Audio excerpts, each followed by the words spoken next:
first ever Thanksgiving special episode of Not Gonna Lie, a Wave original brought to you by Amazon. I'm your host, Kylie Kelce. The best Thanksgiving food is green bean casserole. Period. Not up for discussion. Everybody knows that. Go Chiefs. F*** the Cowboys. And the best Thanksgiving episode of Friends is definitely, I think it's Rachel's Trifle. I think it is. I feel like a close second is when Joey wears the Santa maternity pants. Anyway, happy Thanksgiving, real ones. Or at least happy Tuesday before Thanksgiving. And remember, you're really going to want your turkey. You can blur that again. Thanksgiving is my favorite holiday. I love it because it has nothing to do with gifts. It has to do with the things that you are thankful for in your life. And you get good ass food and some green bean casserole. And to be clear, there have been times, specifically when I was pregnant, where I made green bean casserole outside of a holiday. But really the only two holidays where it's acceptable to make green bean casserole is Thanksgiving and Christmas. And outside of that, when the fuck are you making green bean casserole? I've consistently said that Thanksgiving is my favorite holiday since I was maybe in middle school. Like, I've been tuned in on this for a long time. But like, you know, I'm only 24, so middle school wasn't that long ago. You get it. Okay. Coming up on today's Thanksgiving special, you're getting the solo episode you all asked for. I hope you're happy. But joke's on you. Now you're getting trapped with me for the next no.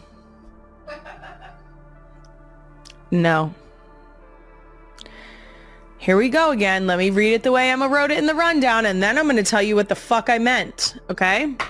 You're getting the solo episode you all asked for. I hope you're happy, but the joke's on you. Now you're trapped with me for the next 60 minutes.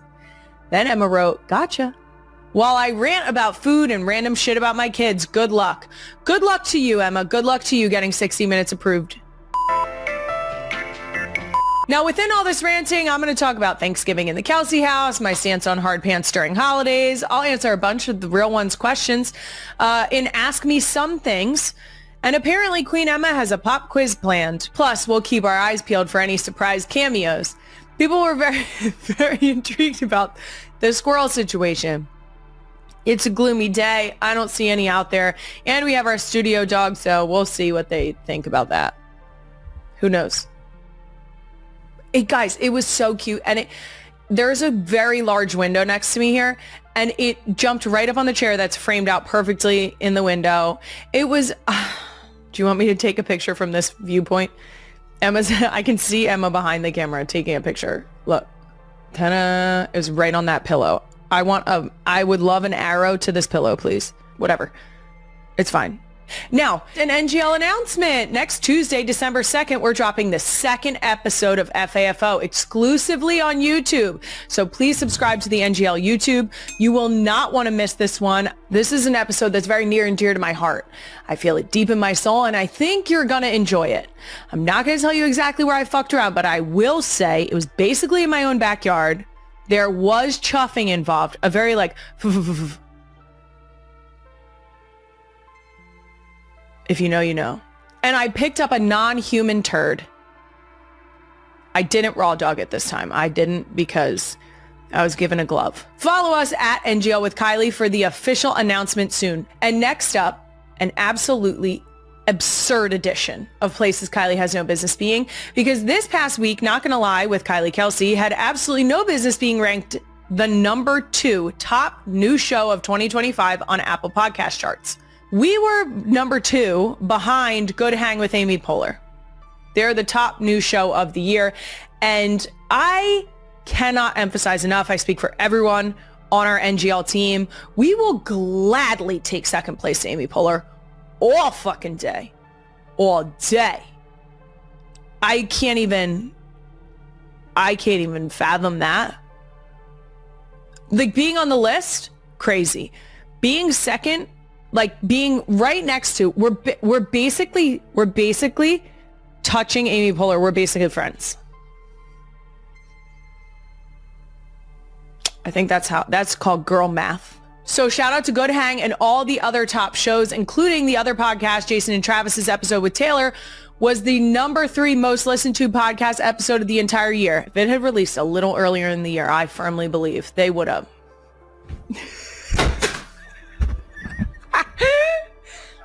Like the turkey.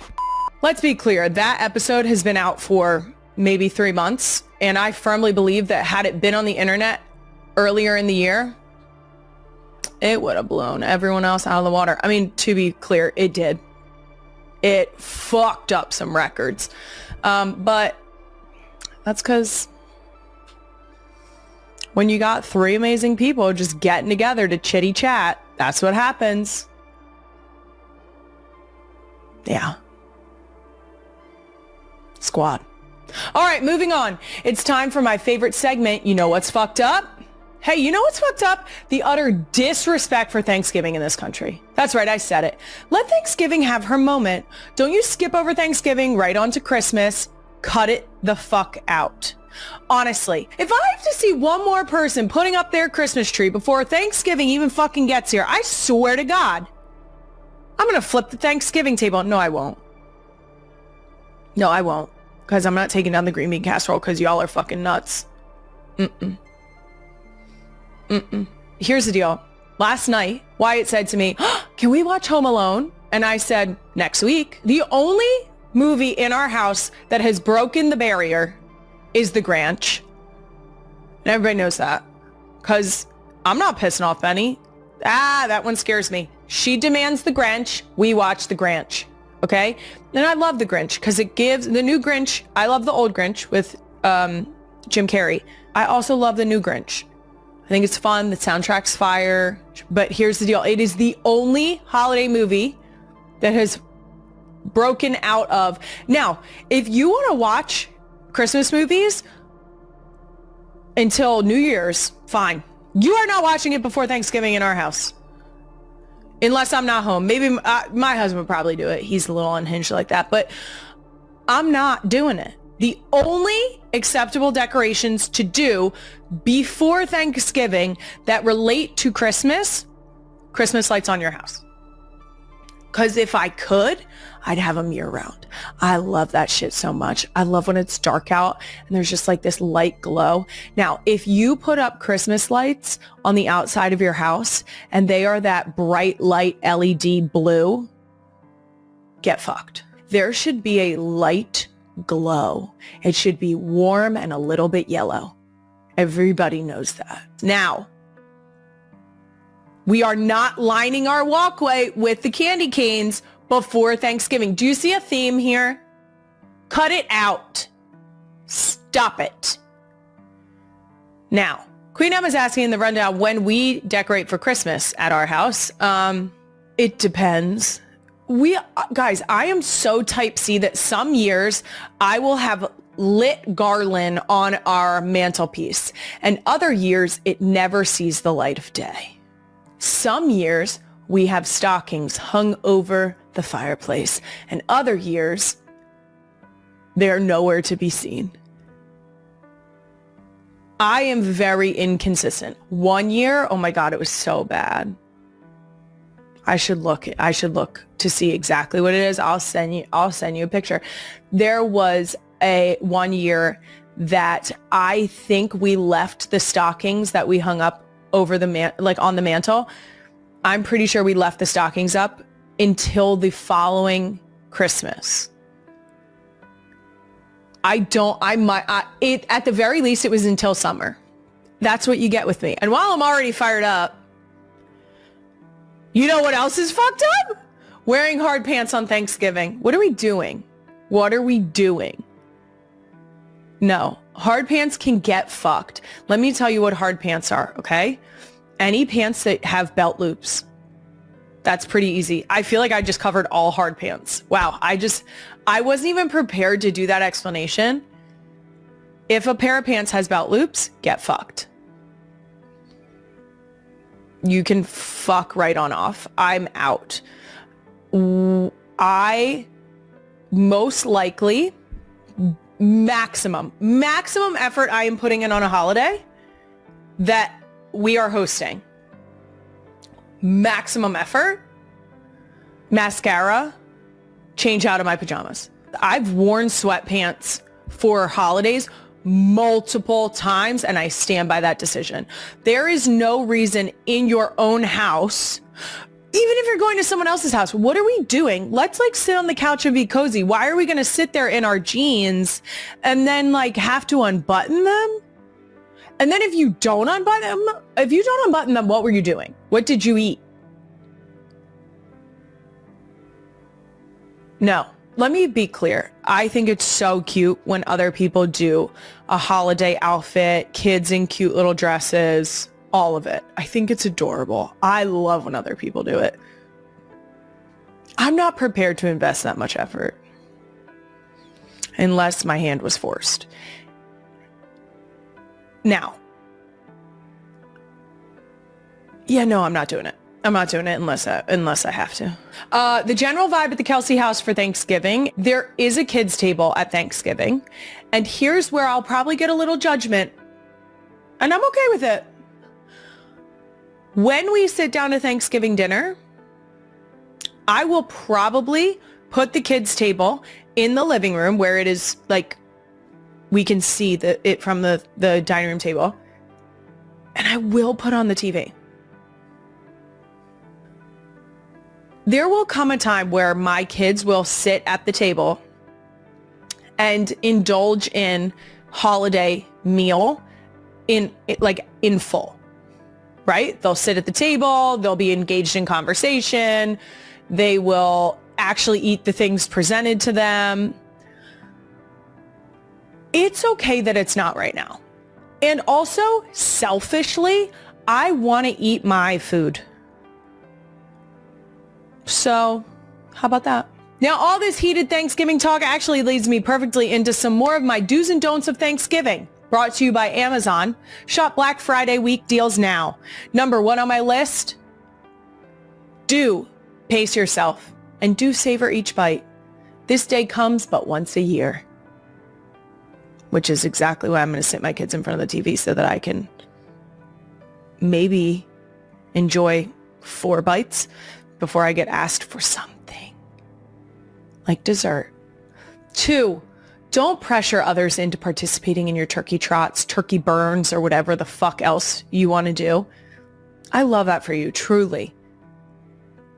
But I don't need to earn my Thanksgiving dinner.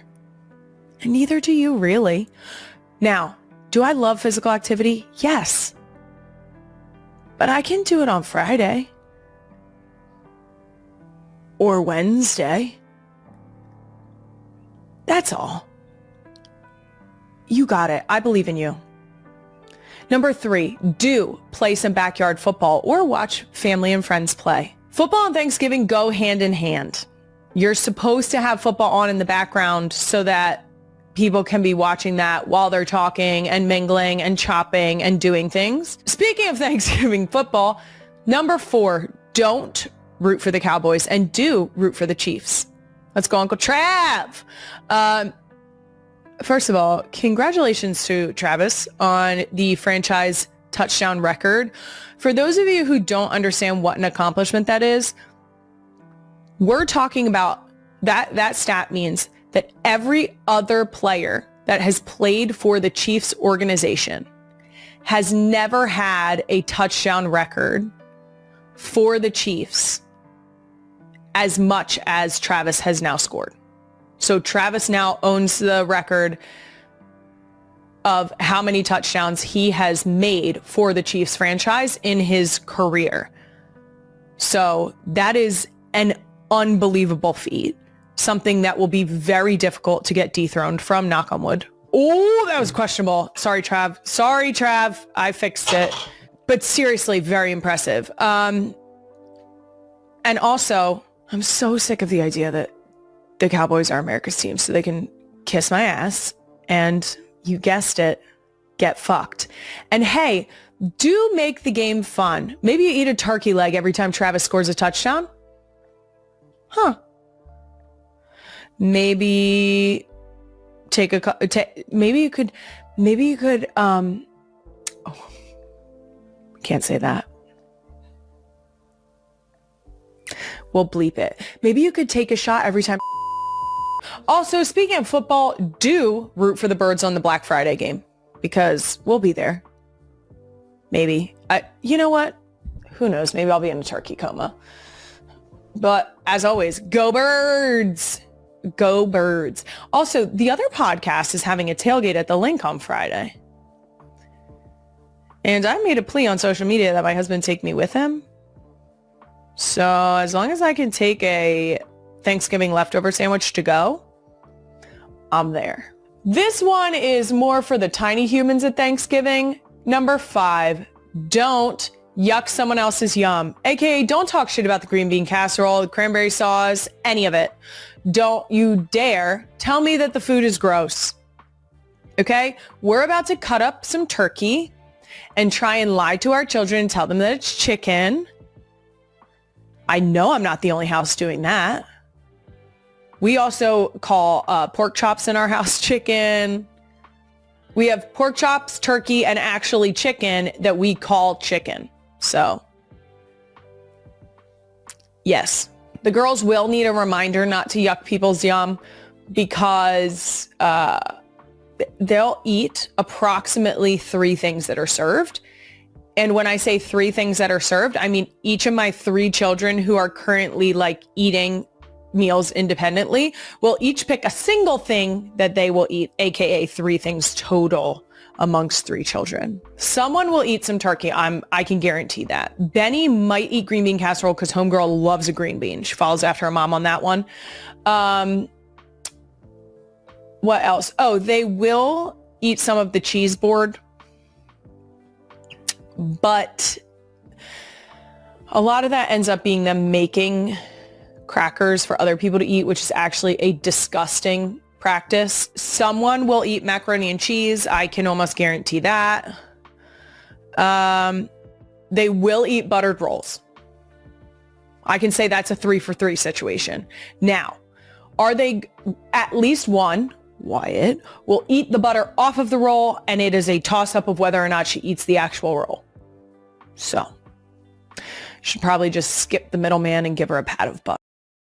Taylor Swift and Travis Kelce are rewriting the playbook of love in a way that few celebrity couples ever manage, blending the thrill of stadium lights with the quiet anticipation of family life. Taylor, fresh off the whirlwind success of her record-shattering Eras tour, has peeled back the curtain on what comes next, and it's more heart-thumping than any encore. She's traded the roar of adoring crowds for the cozy chaos of potential parenthood, swapping glittering costumes for visions of midnight feedings and miniature jerseys. The world knows Taylor as a master storyteller, and now she's eager to write her most personal chapter yet, this time with Travis co-authoring every moment. Their journey together began with a spark under the Kansas City stars, an August proposal that insiders say was as cinematic as any of Taylor's music videos. Since then, they've been the talk of both the music and sports worlds, their romance refreshingly free of scandal and drama. Instead, it's been a slow burn of genuine affection, seen in sideline handholds and private glances, the kind that even the most jaded fans can't help but root for. As engagement rumors solidified into reality, whispers of their wedding plans began to swirl. Imagine this: windswept cliffs on a Rhode Island coast, wildflowers tangled with ribbons, a guest list that reads like the cover of Rolling Stone, and the NFL Hall of Fame combined. But for Taylor and Travis, the true spectacle lies not in the glitz of a ceremony, but in the shared dreams that follow. Both speak openly now about their yearning for a family, their voices tinged with the excitement of new beginnings. Taylor, ever the lyricist, muses about penning lullabies that could double as chart toppers, while Travis envisions himself coaching Pee-wee football on Saturday mornings, his Super Bowl rings glinting as he ties tiny shoelaces. Their plans are tender and ambitious, echoing the best lines from Taylor's own songs about home and hearth. Of course, no fairy tale is complete without a chorus of playful encouragement from the sidelines. Enter Donna Kelce, Travis's mom, whose good-natured nudges about grandkids have become the stuff of social media legend. Her gentle pressure adds a layer of relatability to the couple's high-profile romance. After all, who hasn't fielded questions from eager grandparents-to-be? The prospect of baby names has already taken on a life of its own. Fans speculate wildly, suggesting everything from Karma Kelce to lyrical nods, pulled from Taylor's discography? Will their child inherit Taylor's magnetic stage presence, captivating millions with a single note? Or will they channel Travis's athletic prowess, scoring touchdowns in front of roaring crowds? Perhaps the answer is both, a perfect blend of music and movement, legacy and new beginnings. The anticipation is electric. Every public appearance, every offhand comment, seems to fuel the collective daydreaming of their devoted fan bases. And yet, beneath the speculation and the spotlight, Taylor and Travis move with a rare authenticity. They're building a partnership rooted in mutual respect, shared laughter, and a willingness to embrace both the extraordinary and the everyday. They've become icons not just for their achievements, but for their vulnerability, their willingness to be seen as not just stars, but as people in love, hopeful and human. As the world waits for wedding bells and baby announcements, one thing is clear: Taylor and Travis are just getting started. Their love story isn't winding down. It's only at halftime, the best place still ahead. Will the next chapter bring a platinum album of lullabies, a sideline of tiny cleats, or a family that redefines what it means to be a modern American dynasty? Nobody knows, and that's precisely what keeps us all hanging on. In a culture saturated with fleeting romances and viral headlines, Taylor and Travis offer something different. A promise that even in the glare of fame, it's possible to find something real, to dream out loud and dare to make it last. So for now, the world watches, enchanted by their chemistry, invested in their future, eager to see how this duet plays out when the stadium lights dim and the lullabies begin. Stay tuned, because if there's one thing Taylor and Travis have proven, it's that the encore is always worth waiting for. I know, I'm really excited too. I'm so excited. And I love that you're excited too. And you would absolutely love him. He's the most fun person. I'm sure at some point you guys will get to all hang out, but Yes. He's a big, strong American football player.